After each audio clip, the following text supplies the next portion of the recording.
जोधपुर के बनाड थाना अंतर्गत नांदड़ी के प्रभात नगर में एक कंपनी से वीआरएस लेने वाले व्यक्ति को साइबर ठग गिरोह ने मनी लॉन्ड्रिंग में फंसने और गिरफ्तारी वारंट जारी होने का डर दिखाकर डिजिटल अरेस्ट कर लिया। उससे 11 चेक के जरिए 1.84 करोड़ रुपए 10 खातों में ट्रांसफर करवा लिए। धोखाधड़ी का पता लगने पर पीड़ित शनिवार देर शाम थाने पहुंचा और मामला दर्ज कराया। सीआई प्रेमदान ने बताया कि नरेश कुमार बैरवा को डिजिटल अरेस्ट कर 1,84,50,000 रुपए की साइबर ठगी की गई है। बैरवा हिंदुस्तान पेट्रोलियम में कार्यरत थे और वर्ष 2020 में उन्होंने वीआरएस लिया था। कल प्रार्थी श्री नरेश बैरवा ने रिपोर्ट दर्ज करवाई कि एक फोन आया था हमारे पास में कि आप के विरुद्ध कोई जांच चल रही है और उसका निस्तारण करना है। और उसमें ये भय में आकर इन्होंने अपने नंबर दिए और उसी नंबरों के आधार पर इनके 14 जो है अलग अलग चेक थे।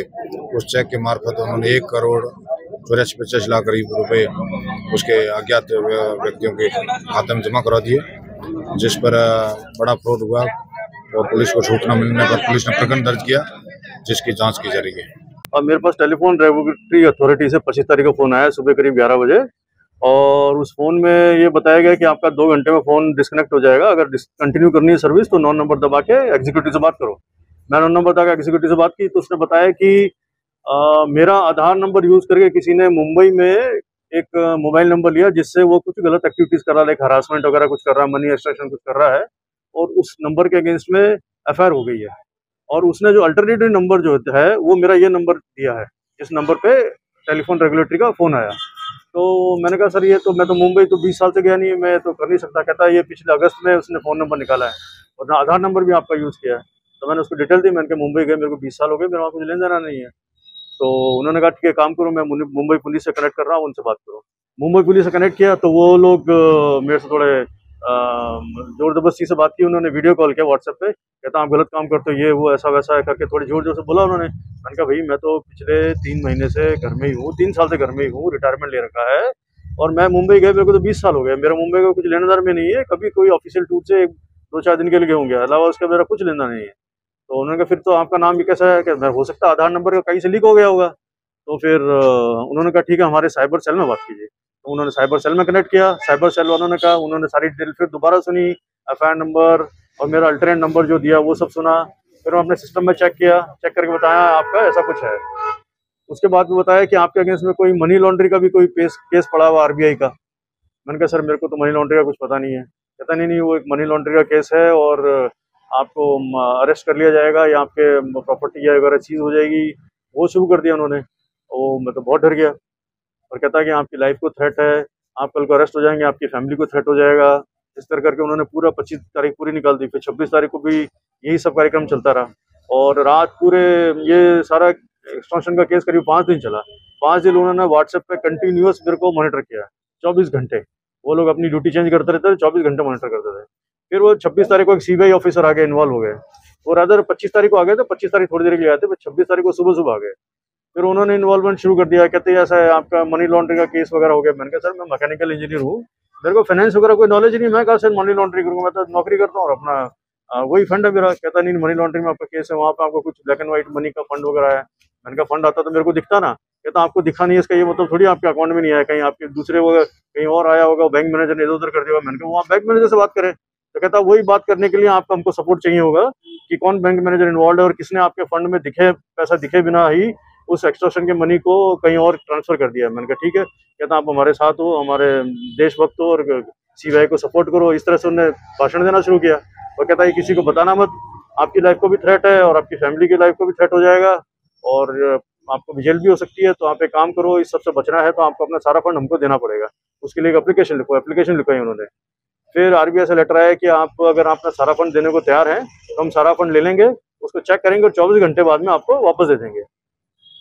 तो फंड लेने के लिए उन्होंने 3 दिन तक मेरे से करीबन 11 चेक बनवाए, जिसमें 1,84,50,000 रुपये का फंड ट्रांसफर हुआ। वो मैंने रिटायरमेंट लिया पब्लिक सेक्टर कंपनी से, उसका रिटायरमेंट का फंड था वो।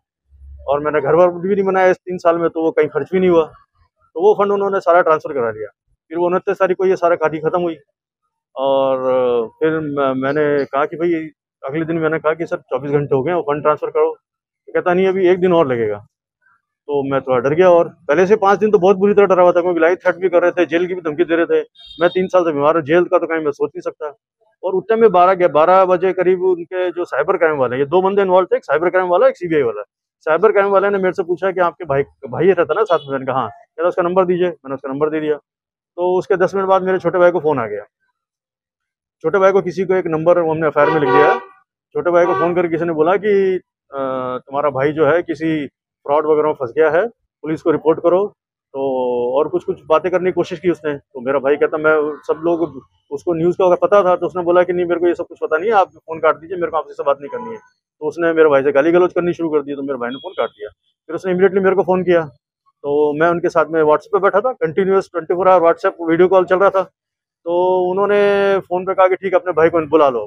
अभी तक तो मना कर रहे थे, किसी को मत बताना, फिर अपने भाई को बुला लो बोला। तो फिर मैंने कहा ठीक है, मैंने अपने भाई को बताया ऐसा-ऐसा हो गया। तो मेरा ब्रदर आ गया, फिर आके हम दोनों ने कमरे के बाहर थोड़ा बैठ के मीटिंग की। इसने कह दिया कि अब और किसी से कोई बात नहीं करनी है, हमको पुलिस में जाना है। इसने अपने दोस्त वगैरह को बुलाया, जिनको थोड़ा इसका नॉलेज है लॉ वगैरह का, वो लोग आए। फिर हम लोगों ने डिसाइड किया कि अब उनका कोई कॉल नहीं उठाना है, हमने डिस्कनेक्ट कर दिया और फिर आके पुलिस में रिपोर्ट कर दिया।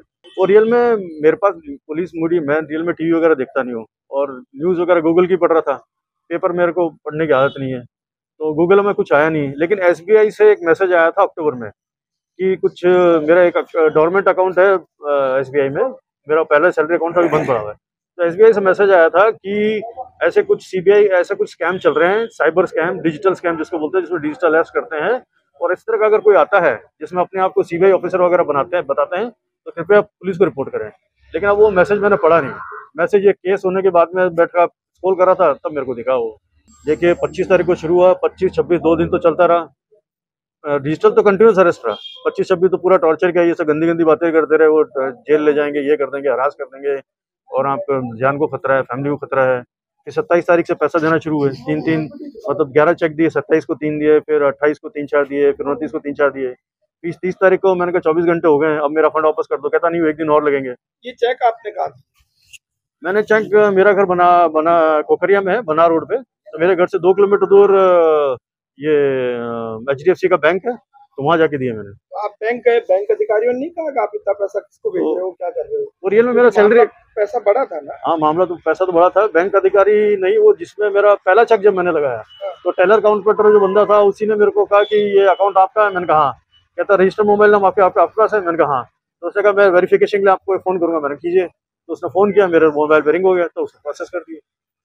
फिर दूसरा चेक लेके फिर भी कुछ नहीं कहा, तीसरे में अरे वो, हाँ, उस दिन 3 चेक लगाए, 2 बार, सुबह 1 बार लगाए 2 चेक, फिर शाम को 2 चेक लगाए, फिर 28 तारीख को 3 लगाए, 29 को 3, मतलब ऐसे 11 चेक लगाए टोटल।